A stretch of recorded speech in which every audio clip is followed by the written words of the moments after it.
मैं अपने दिल को बेच दूँ तेरे मोहब्बत के बाज़ार में, तू मेरा ख़रीदार बन के तो देख। मैं अपने दिल को बेच दूँ तेरे मोहब्बत के बाज़ार में, तू मेरा ख़रीदार बन के तो देख। मैं संभाल लूँ खुद में तेरी सारी ख़ामियों को, गंगा बन के तू मेरा हरिद्वार बन के तो देख। सो हेलो एवरीवन, कैसे हैं आप सभी? उम्मीद है कि आप सभी काफ़ी अच्छे होंगे, अपनी अपनी लाइफ में काफ़ी अच्छा कर रहे होंगे। मैं हूँ अंश और स्वागत है आप सभी का लव बियॉन्ड लिमिट्स पर। आप सुन रहे हैं दी अनवांटेड मैरिज। चलिए ले लेते हैं एक छोटा सा क्विक रीकैप। लिया और रूही की मेहंदी के बाद इन दोनों की हुई थी बैचलर पार्टी। दोनों की नहीं, हाँ सिर्फ लिया और उसके दोस्तों की। रूही को तो इस बारे में अभी कुछ पता ही नहीं था। सारे दोस्त ड्रंक थे, लेकिन लिया ज़्यादा ड्रंक नहीं थी, वो थोड़ा सॉबर थी। बस यही था छोटा सा क्विक रीकैप। सोचा आप लोग भूल गए होंगे, तो सोचा आपको याद दिला दूँ। चलिए चलते हैं कहानी को आगे लेकर। बैचलर पार्टी के बाद कुछ दोस्त ड्रंक थे, तो कुछ दोस्त नाच कर इतना थक चुके थे कि बड़ी ही मुश्किल से हर्षाली और दिया ने इन लोगों को संभाला था। एक एक को न जाने कैसे ये लोग घर लेकर गए थे और ऐसे ही ख़त्म हो गई थी इनकी बैचलर पार्टी और हो गई थी सुबह इस मल्होत्रा मेंशन की। बाहर शादी के मंडप की सजावट चल रही है। फूलों की लड़ियों से सज रहा था वो मंडप जिसमें लिया और रूही एक पवित्र बंधन में बंधने वाले थे। लिया अभी थोड़ी देर पहले ही आकर अपने बेड पर बैठी है। अपनी उन आधी खुली हुई आंखों से अपने सिर को पीछे टिकाए हुए बैठी है। रूही कमरे के अंदर आते हुए उसे देखती है इस पोजीशन में कि लिया ऐसे क्यों बैठी है, तो उसे थोड़ा सा हार्श टोन में कहती है, मंकी ये क्या था? कल रात से तुम सब कहाँ गायब थे? और ये क्या है? सुबह होते सबके सब एक एक करके आ रहे हैं, कहाँ थे तुम लोग? लिया धीरे धीरे उठते हुए रूही के पास आकर उससे कहती है, रिलैक्स वाइफी, इतना मत डांटो यार। और वो दोस्त नहीं माने थे तो छोटी सी पार्टी करने चले गए थे। लिया ये कहते हुए रूही के पास आ जाती है, तो रूही थोड़ा लिया को हल्का सा पुश करती है और उससे कहती है, मज़ा? थोड़ा पार्टी? मंकी तुम्हें आइडिया भी है नीचे तुम्हारे दोस्तों का क्या हाल है? अगर कुछ ऊंच नीच हो जाती तो? लिया थोड़ा सा रूही के इस गुस्से को, इस मूड को थोड़ा सा काम करने की कोशिश में रूही से थोड़ा सा फ्लर्टिंग टोन में उससे कहती है, हो जाता तो क्या? तुम थी ना यहाँ, मेरी बीवी, संभाल लेती सब कुछ। मेरी शेरनी है, वैसे मेरी शेरनी, दिखाओ ये मेहंदी कैसी लग रही है। रूही लिया के इस फ्लर्टिंग टोन को समझ जाती है कि लिया जो है वो इस टोन में उससे जानबूझकर बात कर रही है। रूही उसे थोड़ा सा धक्का देते हुए उससे कहती है, स्टॉप इट मंकी, ये कोई मजाक का टाइम नहीं है। शादी है आज हमारी, और तुम्हारा ये केयरलेस नेचर मुझे बहुत डराता है। लिया थोड़ा रूही को उसकी कमर से पकड़कर उसे अपनी तरफ थोड़ा खींच लेती है और उससे कहती है, माई क्यूट लिटिल मॉन्स्टर, मैं नहीं जाने वाली थी, लेकिन दोस्तों ने काफ़ी इंसिस्ट किया, तब जाकर कहीं मैंने हाँ किया है। तुम चाहो तो हर्षाली और दिया से पूछ सकती हो। ये कहते हुए ही लिया रूही के होठों के करीब आने लगती है कि तभी वहाँ दरवाज़ा खोलकर याचना दौड़ते हुए अंदर आ जाती है और लिया और रूही को इस कंडीशन में देखकर इन दोनों से पूछती है, लियू आप दोनों क्या कर रहे हो? याचना के अंदर आने पर रूही लिया को बिल्कुल धक्का दे देती है और याचना से कहती है, कुछ नहीं बच्चा, वो आपके लियो की आंख में ना कुछ चला गया था, तो मैं बस वही निकाल रही थी। याचना लिया के पास आती है और उससे कहती है, लियू आप कहाँ थे कल से? आपको पता है मैं और रूना यहाँ पे अकेले सोए थे। लिया याचना की इन प्यारी सी बातों को सुनकर अपने घुटनों पर बैठते हुए याचना से कहती, प्रिंसेस वो थोड़ा सा काम था ना, तो बस वही करने गई थी। आई एम सॉरी कि मेरी प्रिंसेस को अकेला सोना पड़ा। आई प्रॉमिस कि नेक्स्ट टाइम से ऐसा कभी भी नहीं होगा। याचना अपने दोनों हाथों को लिया के सामने करती है और उससे कहती है, देखो देखो ना मेरी मेहंदी कैसी लग रही है। लिया याचना के दोनों हथेलियों को किस करते हुए उससे कहती है, बहुत ही प्यारी है मेरा बच्चा। माय प्रिंसेस के क्यूट क्यूट हाथों पर मेहंदी लगी है तो प्यारी तो होगी ना। याचना लिया के पास से जाकर बेड पर बैठ जाती है और अपने खिलौनों से खेलने लगती है। और लिया रूही के कानों में आकर कुछ विस्पर करती है, उससे कहती है, क्या वाइफी, ये युवान का बच्चा क्या कम था क्या हमारे रोमांस के बीच में। अब प्रिंसेस, हाश वाइफी, देख लो कितना एडजस्ट करना पड़ रहा है तुम्हारी वजह से मुझे। लिया की इन बातों को सुनकर रूही थोड़ा ब्लश करते हुए लिया को धक्का दे देती है और कहती है, go and get ready monkey. यहाँ नीचे हॉल में आभा, आलोक और भी सभी मेहमान नीचे बैठे हैं, बातें कर रहे हैं। कुछ रस्में चल रही हैं जो कि बड़े लोगों की है, तो बस वही निभा रहे हैं वो लोग। हर्षाली बार बार सीसीटीवी कैमरा को चेक कर रही है, अच्छे से चेक कर रही है। लिया कमिश्नर अंकल को कॉल करके उस सस्पेक्टेड पर्सन के बारे में पूछती है कि उसे उनके बारे में कुछ जानकारी मिली या नहीं, कि उस सस्पेक्टेड पर्सन ने कमिश्नर अंकल को कुछ बताया था या नहीं। कमिश्नर भी लिया को बताते हैं कि नहीं, अभी तक उसने कुछ भी नहीं बोला है। उन्होंने सब कुछ करके देख लिया है, लेकिन फिर भी वो किसके लिए काम करता है ये भी उसने कुछ नहीं बताया। ये सुनकर लिया थोड़ा परेशान हो जाती है कि ऐसा कौन शख्स है कि इतना पीछे पड़ा है, लेकिन वो नहीं बता पा रहा। ये सब होते होते अब दोपहर का वक्त हो चुका है। यहाँ मिस्टर बंसल, जो कि रूही और लिया को नुकसान पहुंचाना चाहते हैं, उन्हें हार्म करना चाहते हैं, उन्हें भी पता चल चुका है कि उनका जो आदमी जो लिया और रूही को हार्म करना चाह रहा था, उन्हें कमिश्नर ने पकड़ लिया है। मिस्टर बंसल अपने ही मन में सोचते हैं कि नहीं, अब बस बहुत हुआ, अब मुझे ही कुछ करना पड़ेगा। ये कहते हुए मिस्टर बंसल अपनी जेब से फ़ोन निकालकर किसी एक पर्सन को कॉल लगाता है और उसे कहता है, मुझे आज शाम तक 100 लड़के चाहिए with bullet proof jackets and weapons. सामने फ़ोन पर वो आदमी कहता है, जी सर, समझ गया, मैं शाम तक अरेंजमेंट हो जाएगा। मिस्टर बंसल की आंखों में एक खून सा उतर जाता है। वो अपने मन से कहते हैं, रूही लिया मल्होत्रा, अब मैं तुम्हें बताऊंगा कि इज्जत कैसे उतारी जाती है। तुम्हारी शादी की ये रात तुम्हारी ज़िंदगी की आखिरी रातों में से होगी शायद। रूही और लिया की वरमाला जो सनसेट में होने वाली है, तो धीरे धीरे वक्त है वो आगे बढ़ रहा है। रूही अपने कमरे में रेडी हो रही है। रूही आज एक हल्की ऑफ वाइट और गोल्डन एम्ब्रॉयडरी वाले रॉयल लहंगे में है। उसके माथे पर माथा पट्टी और नाजुक सी नथ, कानों में भारी झुमके और उसकी चोटी पर एक प्यारा सा गजरा।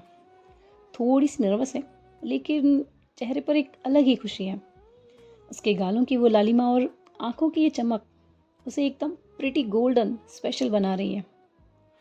लिया भी, हमारी लिया एज ऑलवेज बॉसी, लिया भी आज एक बॉसी से मरून सिल्क कुर्ता और स्लिम फिट पैंट में है। गले में वो एक दुपट्टा, बाल नीटली सेट और हाथों में वो घड़ी। उसके चेहरे पर कॉन्फिडेंट लेकिन इमोशनल, उसकी आंखों में थोड़ी सी इमोशन है। दोनों ही फैमिलीज़ सब कुछ एकदम सजे धजे।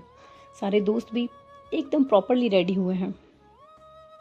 सारे दोस्त इतना सजे धजे हैं कि फैमिली वालों की नज़र इन दोस्तों पर से हट ही नहीं रही, जैसे शादी इनकी ही हो। बैचलर पार्टी की उस थकान के बाद भी सभी के चेहरे पर काफ़ी फ्रेशनेस दिखाई दे रही है। कुछ कैमरे में अपनी कुछ पिक्चर्स क्लिक कर रहे हैं, तो कुछ बस अलग अलग स्टॉल्स पर खाने के ऊपर टूट पड़े हैं। तभी रूही और लिया एक दूसरे का हाथ पकड़े उस हॉल से बाहर आ रहे हैं। एकदम रॉयल क्लासी कपल लग रहे हैं ये दोनों। सभी की नज़रें इन दोनों पर जैसे टिक गई हैं। आभा तो इन दोनों की बलाएं ले रही थी दूर से ही कि ये दोनों वहाँ एक साथ कितने कितने प्यारे लग रहे हैं। याचना युवान की गोद में ही इन दोनों को देखकर काफ़ी खुश है। वहीं लिया और रूही दोनों नीचे साथ आते हैं।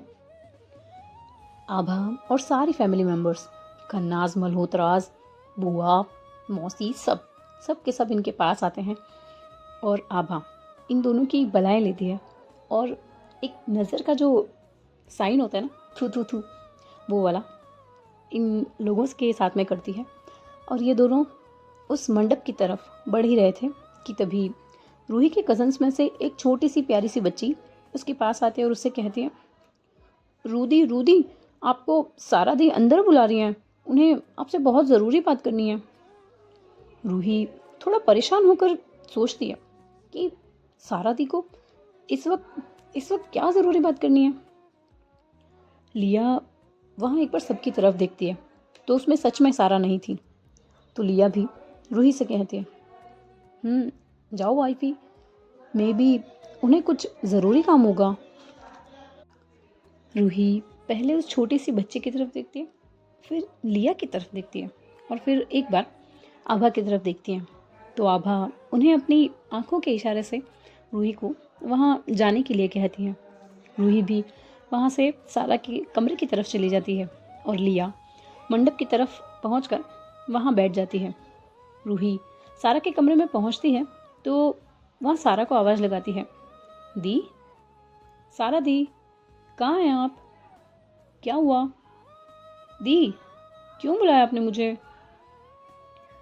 रूही के काफ़ी आवाज़ लगाने पर भी जब सारा वहाँ नहीं पहुँचती, लेकिन तभी सारा के कमरे का वो दरवाज़ा धीरे से पीछे से बंद हो जाता है। रूही पीछे पलट कर देखती है, लेकिन वहाँ सारा नहीं बल्कि 2 नकाबपोश आदमी खड़े हैं। रूही उन दोनों को देखकर थोड़ा डर जाती है और उनसे कहती है, ये क्या मजाक है? कौन है आप लोग? उससे पहले कि रूही चिल्लाती कि एक आदमी उन दोनों में से तेजी से उसके करीब आता है और उसके मुंह पर एक स्प्रे कर देता है, एक तीखी सी कड़वी सी गंध। और रूही बेतहाशा उसके हाथों से छूटने की कोशिश करती है, लेकिन उस आदमी की पकड़ इतनी मजबूत थी कि वो उसके हाथों से छूट नहीं पाती। कुछ ही पलों में उसकी आंखें थोड़ी थोड़ी बंद होने लगती हैं। हाथ उस नकाबपोश आदमी के सीने पर थोड़े मारने का ट्राई करती है, लेकिन उसकी आवाज़ उसके गले में ही दब जाती है। धीरे धीरे उसकी सांस भारी होने लगती है। आखिरी बार उसे वो दीवार पर सजी हुई वो शादी की सजावट, वो लिया का चेहरा, वो याचना की हंसी और बस अपनी आंखों के सामने दिखाई देने लगते हैं। और वो 2 नकाबपोश आदमी रूही को बेहोश हालत में उठा लेते हैं। दोनों आदमी रूही को एक बड़े से बॉक्स में रख देते हैं। एक आदमी वॉकी टॉकी से किसी से कहता है, काम हो गया है, रास्ता साफ करो, जल्द से जल्द यहाँ से निकलना होगा, इससे पहले कि कोई और आ जाए। और कुछ ही देर में वही बॉक्स एक बड़े से ट्रक के अंदर रखा जाता है, दरवाज़ा बंद हो जाता है और वो ट्रक वहाँ से आगे बढ़ जाता है। जैसे ही वो आदमी ट्रक में बैठता है और वो आदमी अपना मोबाइल निकाल कर एक फ़ोन करता है, काम हो गया सर। यहाँ मिस्टर बंसल खुश होते हैं और अपने आप से कहते हैं, आखिरकार शिकार हमारे हाथ में है। अब शुरू होगा असली खेल। शादी तो होगी, लेकिन कैसे? उसके आसपास जितने भी हथियारबंद वो जो आदमी हैं, वो ये सारी बातों को सुनकर हंसते हैं और अपना सिर हाँ में हिलाते हैं। यहाँ रूही को गए अब काफ़ी देर हो चुकी है। पंडित जी दुल्हन को बुला रहे हैं कि लिया युवान को इशारा करती है कि वो जाकर देखे कि रूही कहाँ रह गई इतनी देर। युवान याचना को नीचे उतारकर सारा के कमरे की तरफ बढ़ता है और वहाँ पहुंचकर देखता है कि वहाँ ना तो रूही है और ना ही सारा है। युवान उस कमरे के अंदर देखता है तो सारा बाथरूम में बेहोश पड़ी है। युवान सारा को जल्दी से गोद में उठाकर बाथरूम से बाहर की ओर लाता है और उसे होश में लाने की कोशिश करता है, लेकिन सारा कैसे कोई रिस्पॉन्स करती, वो तो बेहोश हो चुकी थी। युवान जल्दी से भागते हुए लिया के पास आता है और हाँफते हुए लिया से कहता है, ली ली वो रूही नहीं है अंदर, और सारा देह बेहोश मिले बाथरूम में। लिया युवान की इन बातों को सुनकर तुरंत ही मंडप से उठकर बिना कुछ कहे सारा के रूम की तरफ भागती है। तो सच में रूही वहाँ नहीं थी। रूही को वहाँ ना पाकर लिया की हालत ख़राब हो जाती है। उसका चेहरा एकदम से सफ़ेद पड़ जाता है। उसके दिल और दिमाग में सिर्फ और सिर्फ एक ही बात चल रही है, रूही कहाँ हो तुम? तभी कमिश्नर भी वहाँ तुरंत आते हैं और तुरंत ही अपनी टीम को आदेश देते हैं, चारों तरफ सर्च करो, कोई भी इस घर से बाहर ना निकले, जल्दी करो तुरंत। लिया अभी भी शॉक में है कि इतनी टाइट सिक्योरिटी के बाद भी ऐसा कैसे हो सकता है। कमिश्नर उसे थोड़ी हिम्मत रखने के लिए कहते हैं। वहाँ हर्षाली और सारे दोस्त भी पहुँचे हैं। सभी घर वाले भी एक एक करके वहाँ पहुँच चुके हैं। लिया भागते हुए उस सीसीटीवी सिक्योरिटी रूम में जाती है और वहाँ जाकर सारे कैमरास को चेक करती है कि ऐसा हुआ तो आखिर कैसे। वहाँ उस सीसीटीवी में लिया को पता चलता है कि वहाँ कुछ लोग थे जिन्होंने उन सिक्योरिटी गार्ड्स को मारकर उनकी जगह ले ली थी। और उसे दिखता है एक बड़ा सा बॉक्स जो उस ट्रक में रखा गया है। लिया का ये सब कुछ देखकर उसका हाल बहुत ख़राब हो चुका है। ऐसा किसकी हिम्मत थी जो उसी के घर में रहकर ऐसा कर सके। यहाँ बाहर हर कोई परेशान है। मिसेस खन्ना की हालत बहुत बुरी हो चुकी है। वो रो रो कर बस एक ही बात कह रही है कि प्लीज़ प्लीज़ प्लीज़ रूही को वापस लाओ। लिया अपने कमरे में जाती है और उस शादी की शेरवानी को उतार देती है।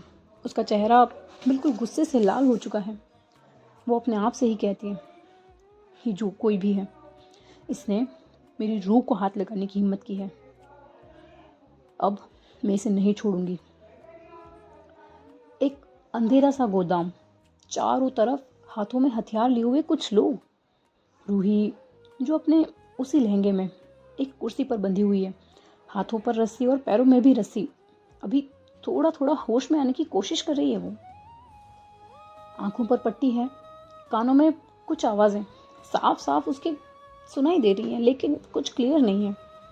अपने हाथों को छुड़ाने की कोशिश कर रही है, अपने पैरों को ज़मीन पर पटक रही है। वो यहाँ अपनी इस आधी होश वाली हालत में ही छटपटा रही है, अपनी गर्दन को यहाँ से वहाँ घुमा रही है। कमिश्नर गार्ड से कुछ पूछताछ कर रहे हैं कि सिक्योरिटी रूम में तुम लोग थे तो आखिर हुआ कैसे। तभी लिया उनके पास आती है और कमिश्नर से कहती है, अंकल मुझे अब और टाइम वेस्ट नहीं करना है, मुझे रूही को सही सलामत वापस घर लाना है। कमिश्नर रूही की इन बातों को सुनकर उससे कहते हैं, लिया बेटा ये तुम्हारा काम नहीं है, मैंने इन्वेस्टिगेशन शुरू कर दी है, हम जल्दी रूही को ढूंढ लेंगे।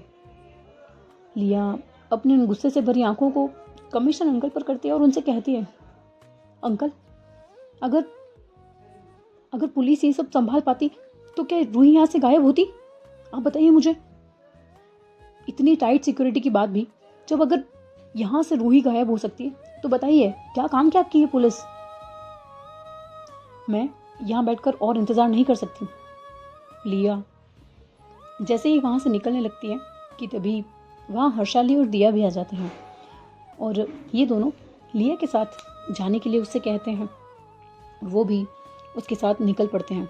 लिया अपनी स्कॉर्पियो में जाकर बैठती है और उसके साथ हर्षाली और दिया भी उसके साथ आते हैं। गाड़ी स्टार्ट करके लिया किसी को कॉल लगाती है। मैंने तुम्हें एक नंबर मैसेज किया है, ये गाड़ी कहाँ कहाँ कौन से रास्ते से गुजरी है, मुझे ये सारी डिटेल्स अभी की अभी चाहिए। जल्द से जल्द इस गाड़ी की लोकेशन को ट्रैक करो। ठीक है मैम, मैं आपको भेजता हूँ। इतना कहकर लिया अपना कॉल कट कर देती है और अपने मन में सोचती है, मुझे जिस इंसान पर शक था, अब वो थोड़ा थोड़ा उस नंबर, गाड़ी के नंबर को देखकर और उस गाड़ी के पीछे वो साइन को देखकर अब मेरा शक यकीन में बदलता जा रहा है।